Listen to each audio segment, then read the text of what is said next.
Hey everybody, back again, and today we're going to be taking some forks and making some rings. We've already gone ahead and cut the actual fork section with our bandsaw off, and we've just got our little steel bases here. I figured they'll be cool because I took only the fanciest of forks for our fancy forky rings. So let's get to making these. Let's hop over to the fire and start playing around, shall we? These should be really easy to make.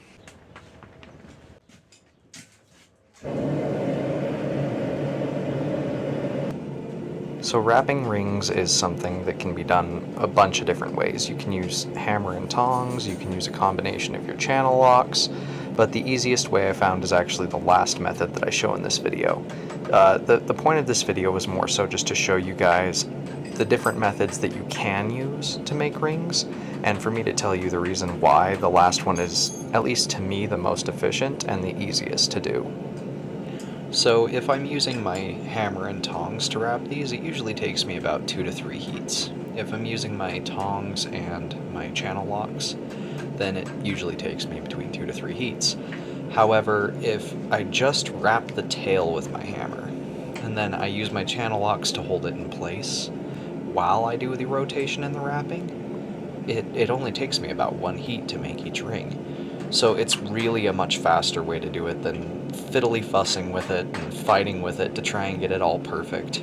Because when you have your channel locks holding the material in place and you pull with them as you wrap around, it gets tighter as you go, as opposed to loosening up in some other spots. So if you're looking into making rings, I highly recommend watching to the end of this video so you can see kind of the easiest method I've come up with for doing this.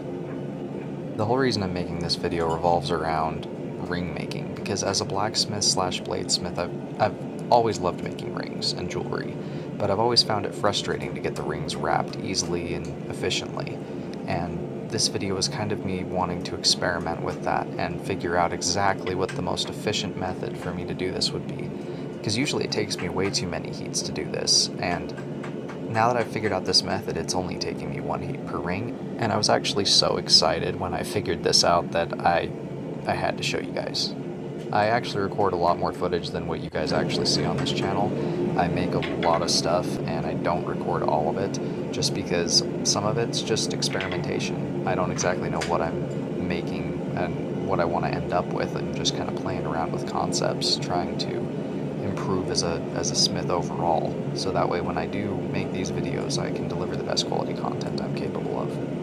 And when I say I record a lot of footage, I recorded this last weekend, and it's the 28th of November, so you can imagine with it uploading all the way out here in December, I work on a lot of videos. I really try to provide you guys with high quality blacksmithing content as I journey forward in becoming a better smith. And I really hope I teach you guys some things that I learned along the way to save you guys time. That's the whole purpose of some of these videos. I do a lot of my bladesmithing videos and knife making videos, but recently my channel's been dedicated to a lot of tutorial videos just to kind of share some of the knowledge I've picked up along the way, in hopes that maybe I save somebody a bruised thumb or a burnt hand or an hour of frustration over the anvil where they could be having fun.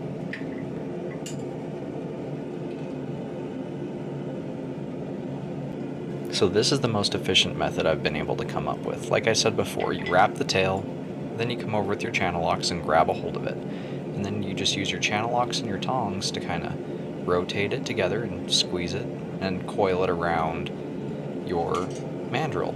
After that, all you have to do is grab with the channel locks and tap it the rest of the way down with the hammer. It won't back up on itself if you have the channel locks holding it in place against the mandrel.